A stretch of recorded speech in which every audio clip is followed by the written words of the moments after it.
আসসালামু আলাইকুম। কড়াইতে সরষের তেল দিছি, দুটো সিদ্ধ করে ডিম ছুলে নিছি, নিয়ে তেলের মধ্যে হালকা লবণ একটু হলুদ দিয়ে একটু লাল লাল করে ভেজে নিছি। এই যে নিয়ে লাল লাল করে ভেজে নেওয়ার পরে তুলে নিছি, নিয়ে আর একটু সরষের তেল দিয়েছি।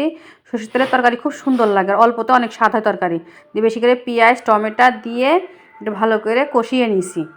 কষিয়ে নিয়ে বাটা মানে কাঁচা ঝাল, আদা রসুন পেঁয়াজ বাটা মশলাটা দিয়ে দিছি। আজকে আমি কাঁচা ঝাল দিয়ে রান্না করবো। লবণ দিয়েছি, হলুদের গুঁড়ো দিয়েছি, এই যে সিক্রেট মশলাটা দিয়েছি, অল্পতে অনেক স্বাদ। আমার পেজে দেওয়া রয়েছে, একবার হলে দেখে নেবেন।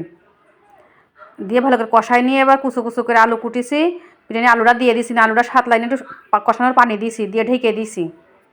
দিয়ে এবার আগলা করে দিছি, ঝোলটা শুকাই গিয়েছে। এবার ডিম দুটো দিয়ে দিছি, দিয়ে আর একটু নাড়াচাড়া করে নিয়ে একটু ঝোলের পানি দিয়ে দিছি, দিয়ে একটু নাড়াচাড়া করে দিছি, দিয়ে আবার ঢেকে দিছি।